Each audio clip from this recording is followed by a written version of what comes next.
Hello, everybody. Hello. Welcome. This is the first Culture Circle as part of BeLongBíAnn, which is a project delivered in collaboration between Dublin City Libraries and Access Ballymun.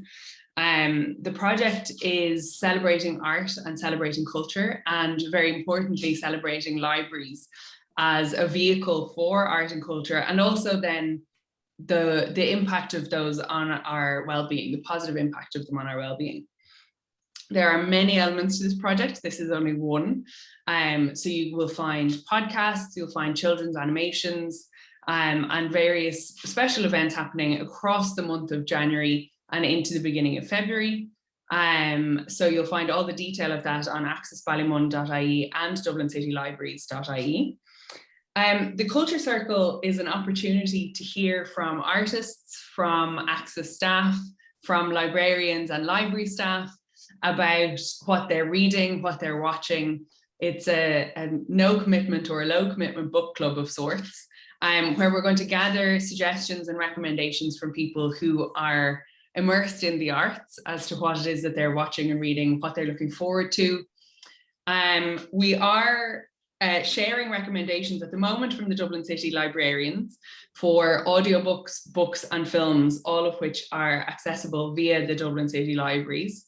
But we're also looking for your suggestions. So if you have read what we're talking about and have an opinion on them, if you have suggestions for things that we could add to our list, please do pop them into the chat. Let us know what you think about whatever our guests are chatting about. And we'll add all of those to our list at the end. So it's a crowdsourced reading and watch list for the month of January. I'm joined today by Aifric Rauirc, who is Programme Manager with Access Ballymun, and by Joey Kavanagh, who is part of the communications team with the Dublin City Libraries. Thank you both for being here. I should, in fact, introduce myself as well. I'm Sorcha Keane. I'm a projects coordinator with Access Ballymun, and I'm the project manager of BeLongBíAnn. So it has been my absolute pleasure to traipse around the Dublin City Libraries over the past number of months, getting to know all of the librarians, getting to know everything I could find about the libraries. And I'd now like to consider myself a slight expert. I'm sure there's plenty more for me to learn, but I've enjoyed it immensely. And I've been meeting a lot of artists and guests, some of whom we might mention throughout this chat, and who you can hear on the podcasts, which go out every Tuesday. We will be doing 3 more Culture Circle conversations after this, every Thursday lunchtime. So please tune in. If you enjoy this chat, you will find another one next week and for 2 weeks after that. But without further ado, let's start with our first Culture Circle. Aifric, I'm going to come to you. What is it that you've been watching the past couple of weeks that you're going to tell us about? Well, so obviously we're all into binging loads on Netflix or on your Amazon Prime or however. There's a lot of really classic things that you can't really get at the moment. So one of my favorite things to do is to go into the library to get the DVD box sets of kind of classic BBC shows that aren't readily available. So some of the great ones that I have been watching recently, we're all familiar, I'm sure, with the 1995 adaptation of Pride and Prejudice. Yeah, from the BBC. It had Colin Firth and Jennifer L. But there is also a 1980s BBC adaptation. So if you finish, I think there was 4 discs for the 1995 one, but if you finish that, you've got a whole 6-disc 1980s version that is just brilliant. The eyebrows on the Jane Austen characters are fantastic, and blue eyeliner, like who knew that we had Regency blue eyeliner? And it's filmed in this way that I'm assuming it's done on tape rather than on film or something, so it kind of has that very early Coronation Street look to it, but it's brilliant.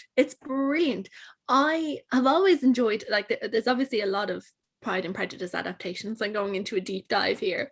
I've always enjoyed the 1995 one, but Jennifer L is never how I imagine Elizabeth in my mind. Neither is Keira Knightley in the film version. I have a lot of things to say about that film version. We'll get to that. But this 1980s version, I just feel the casting is actually spot on. And it really takes the time to delve into the show.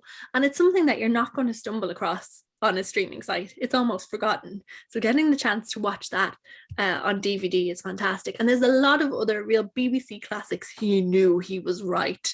All these shows that are out there that you aren't going to revisit, but have been perfect kind of Christmas fare for all. I'm sure many of you out there have had a COVID Christmas, and getting these box sets to watch, there's a real thrill as well of putting in the new DVD as opposed to just that automatically letting the next episode play.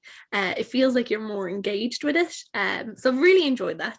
I'm going to touch on the Pride and Prejudice film because I was on my little Pride and Prejudice binge and I had to give it a go. I still don't like it.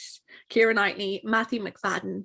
I think it's like maybe about 10 years old now, and in it there's pigs running through the kitchen and things like that, and they're very much sort of wearing burlap sacks for dresses. I'm into Jane Austen for the glamour, and I think a lot of people out there are as well. So I have to say I've never liked that film adaptation. I want the glamour, and I haven't got that. Pride and Prejudice 1980 and Pride and Prejudice 1995. I also had to give a little watch to Pride and Prejudice and Zombies, which has just the most amazing cast. It is such a terrible film. It's really, really bad, but it has this dream cast that you feel. Why wasn't that just a real adaptation? It was fantastic. Lily James was Elizabeth Bennet, and she is so beautiful. She's really quite, I don't know, zingy as Lizzie, which is how it should be. Sam Riley is Mr. Darcy, absolutely gorgeous. I mean, it's just a really, really great cast. And the whole time you're watching it, you're like, why wasn't this just another good adaptation? I would have loved that to be it instead of the zombies.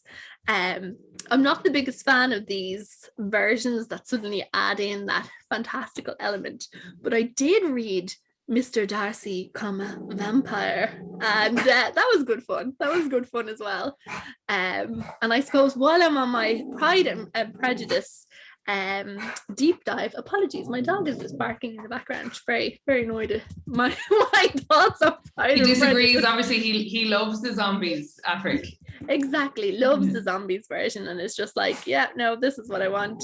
There was an adaptation that I read that was, I'm trying to remember the name now, and the author just gone out of my brain completely, but it was written basically from the point of view of the staff in the house. I'm not going to try and yes, you were telling me about this one before, which sounded really, really clever. Yes, yeah, it was really, really good. I'll have a little look here and try and remember what it was called. But I have to say, it takes the whole story and retells it from the point of view of the staff in the house. So all those moments where Lizzie is really brave and she's walking out through the muck over to see the, posh people and, visit Jane, and they're all admiring her or not admiring her and saying, oh, there was fully 4 inches of muck on her petticoats. This kind of goes back and shows the staff who had to clean that muck out of the petticoats. I have to say, I really enjoyed it. It was a complete different take on it, on the story, and it makes you look at the characters very differently. Mr. Bennet himself doesn't come on very well in this because the bit where their cousin Mr. Collins is suddenly appearing. I'm just assuming, by the way, that everybody is very familiar with Pride and Prejudice in my chat. I think there's been, as you said, there's been so many adaptations and reproductions. I think it's probably a fair bet. Although if anybody has not read it, or seen it, Your library has it's a it. great read. Yeah, your library has it. Get straight in there. Yeah, so Mr. Collins appears in Pride and Prejudice and kind of surprises the family on the day, and it's in the book Longbourn. That's what the book is called, Longbourn. In the book, it's very much the sisters are annoyed Mr. Collins has turned up, and they're quite put out by this. But in Longbourn by Joe Barker, I just found it here, Joe Baker, I apologize. The staff are like really put out that Mr. Bennett wouldn't give them a heads up to clean the house and tidy the house. And pivotal to this story is that Mr. Collins will inherit. Mr. Collins will inherit Longbourn. The staff will all want a job with him when this happens, and yet they don't get given the heads up to kind of really impress their future employer. And it just makes you realize how kind of selfish the characters can be, because we're looking at it through a whole new prism here. So that's what I'm reading. That's what I'm looking at, and that's what I'm recommending. I think if you need a kind of wintry January thing to lift your spirits, to get you through, to make you feel all cozy, revisit Pride and Prejudice in its many forms. Yeah, you'll enjoy it. I have to say, I disagree with you ever so slightly on the film, your film recommendation there, in that I loved Matthew McFadden as Mr. Darcy. Not entirely convinced by Keira Knightley, but there you go. I think I will have to check out the blue eyeliner in the 1980s version. That sounds hilarious. Thank you very much for that, Aifric. Joey, what have you been reading, and what are you looking forward to? I suppose kind of a Matthew McFadden connection is I've been watching Succession, like a lot of people. Me too. It's kind of a lockdown discovery for me. And it's just been brilliant. And actually, the first season of Succession is available to borrow from the libraries. I think there's a bit of a waiting list on it, but it's worth putting a reserve order on that if you haven't already seen it, because it's just like terrific television. And it's like, it really is. It does feel like this sort of the pinnacle of this sort of prestige TV era. Just these incredible actors, and it's just like, it's hard to even explain to someone who hasn't watched it.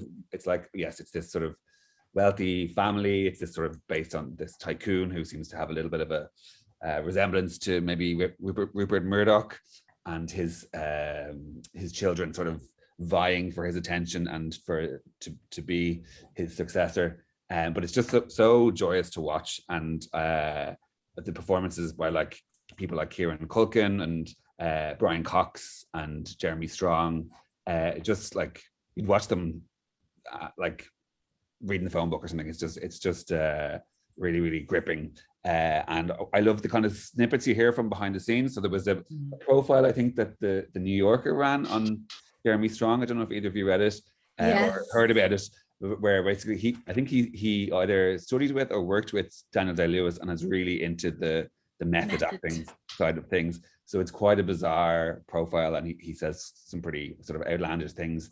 And I've heard like from Brian Cox and Kieran Culkin have said that he's like a bit tricky to work with, because he won't rehearse. He wants to be in the moment, so it kind of makes it a little bit challenging for everyone else working with him, that they have to just sort of respond to whatever he does in the scene. But I think maybe in a way it sort of elevates the show and makes it better.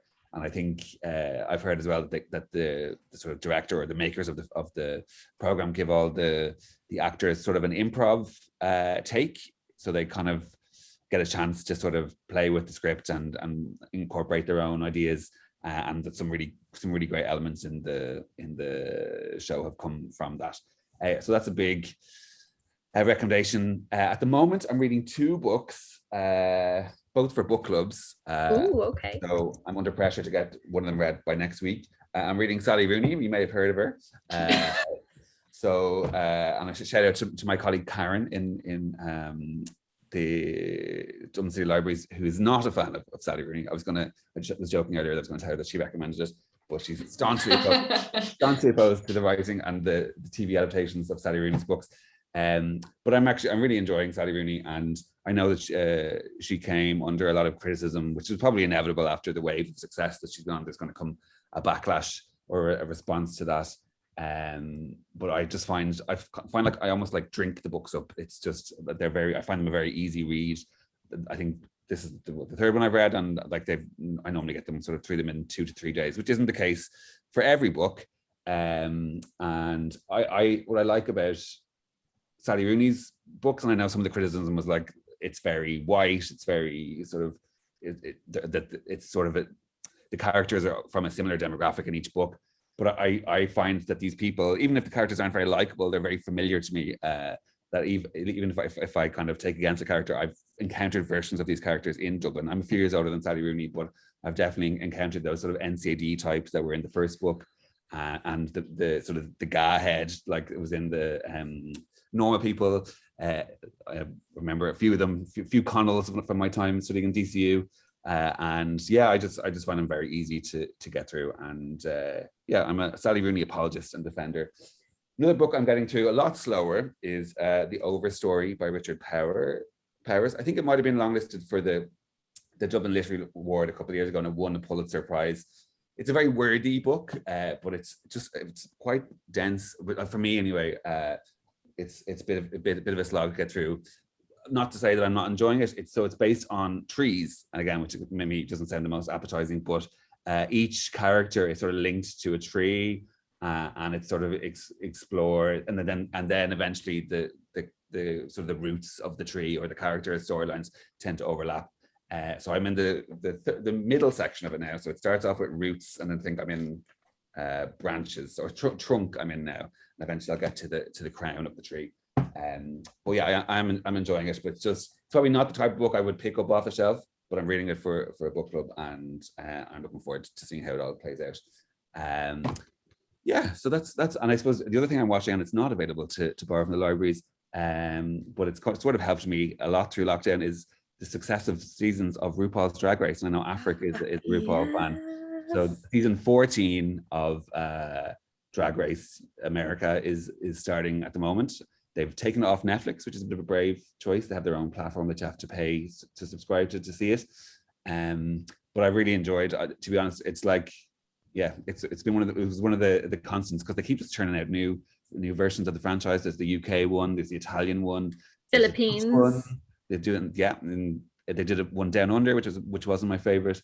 And I saw RuPaul did an interview during the week, and he said he was asked, how do you respond to people who say that it's like oversaturation, overkill? He's like, well, we went so long without proper queer representation on television and in the media that I think we should just suck it up and enjoy every frame of the show. And so I tend to agree with that. I mean, it's not the most cerebral, but I do enjoy the different elements of it. So each kind of very sort of steady structure, I suppose, to each episode. You have the introduction where the queens are out of drag, and then they do a little challenge and they compete, and then you get to see them transform on the runway. And then, yeah, you hear a lot of, I suppose, about kind of the different traumas that people have been through, and learn a lot about the queer experience, I think.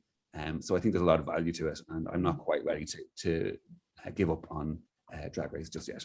I actually love the UK version. I think it's fantastic. I didn't think I was going to like it. I thought it would feel like a, poor photocopy kind of version, but I think it's great. Yeah, I particularly loved the season that they filmed in the first pandemic, where they had to like shut down production, and then some of them came back with whole new faces for the second part. Yes. New sets of teeth and lips, and that was a particularly good season. It is funny, actually. Something that strikes me from both of what you've said is that through lockdown and through kind of, whether it's a COVID Christmas or successive lockdowns, that the things that we go to are the things that are comfortable. Pride and Prejudice, okay, maybe you're not expecting the blue eyeliner, and maybe the zombies are a surprise element, but it's something that we know and we're comfortable with. And the same with the kind of comfortable structure of RuPaul, that that there's a format that follows, and you can kind of release yourself into it without any surprises that you maybe aren't prepared to accept, which is interesting. I think a lot of us, I found myself definitely going back through, again, a Netflix show, Schitt's Creek is something that I've watched a lot, and they're very easy, short kind of episodes, and I've watched so many of them repeatedly through lockdown, because they didn't take anything from me, and I could trust them. There was going to be no surprises there. They're all really good recommendations. So thank you for sharing those. I'm going to share a few of my own, which are, well, can I call them recommendations when I haven't read them? I don't know, but this is what I'm looking forward to. So this is my looking forward to reading, and I have been reading over the past while, but very much designed around the BeLongBíAnn project. So Anne Ingall's book Open Hearted was one of my reads. And Owen de Vardoon's Why the Moon Travels is on my bookshelf and has come with me wherever I go. And I have a habit of giving it to anybody who is due a birthday or Christmas present. It's a really beautiful book of short stories that he's collected. But my suggestions for people, if they're looking for things to read, and they can let me know if they've read them and if they're good to read, is the first is Iron Annie, which is by Luke Cassidy. So this is a book that was actually recommended to me by Anne Ingle the day that we recorded our podcast, which will be available on Spotify, and it's up on YouTube at the moment, but you can get it on Spotify from tomorrow morning. And so this is set initially in Dundalk. And one of the things that Anne was telling me about was the audiobook and the actor trying to get the Dundalk accent right, and that they really nailed it, and the audiobook is one of her favorites because of that. They get the act because it's not an easy thing to do, I think, from an audiobook perspective, to get the accent and the reading of the book right. But according to Anne, anyway, it is a theatrical experience to experience it via audiobook. So I'm looking forward to reading that one. And just on the audiobooks, yeah. you can get them via BorrowBox through the library. Yeah, absolutely. Yeah. And there's there's an absolutely massive repository of books, of audiobooks that you can get through BorrowBox. And all of these things that we talk about, I know this is, maybe some people are aware of this, but some people are surprised to find out that everything that you can access through the library is free. And there are very importantly, for people who are maybe slightly slower readers or want to read a book 2 or 3 times if they really love it, there are no late return fines. Obviously you are expected to return the book, and hopefully it won't go missing or anything like that, but you can talk to your librarian and maybe extend the length of time that you want to borrow it, and they're not going to charge you, which I think is probably also a nice thing to know. The other book, I have 3 books. So my second book is also an Irish author. This is a book of essays by, it's called Unsettled, and it's a book of essays by Rosaleen McDonagh, which I'm really looking forward to reading. And it is essays from the perspective of an Irish traveller, from a feminist perspective. And the reviews of this are that it is an incredibly brave and powerful read. A brave written piece of writing and a powerful read, I suppose, is the way to put it. So I'm really looking forward to getting into those. And then finally, for all of those people who discovered or rediscovered the sea over lockdown, this is my last read, which is Salt on Your Tongue, Women and the Sea. And it's a series of stories about women and the sea and what the sea means to us. And there's myths and there's legends and there's stories, and I'm really looking forward to getting into it, because I think a lot of us rediscovered the sea both as somewhere to walk or somewhere to swim, as a source of solace in many ways, and escapism during lockdown. So while for me it's too cold to get in the sea, I'm going to read this instead. So they're my recommendations.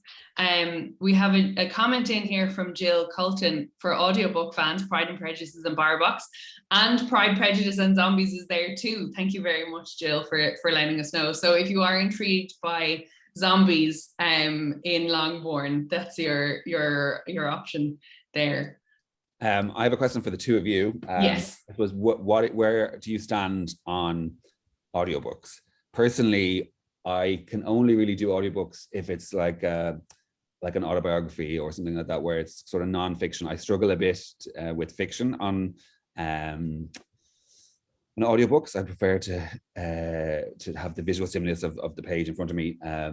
But one audiobook which I totally recommend over the printed book is Mariah Carey's Autobiography. Ooh. Because she sings bits and ad-libs as she goes through the book, and it's a really interesting story as well. It's about her childhood and being mixed race. Her mother was Irish and her father was African American, and then there was kind of sibling rivalry because she passed as white and the siblings didn't, and a really interesting story. But yeah, the audiobook is definitely a surround sound experience.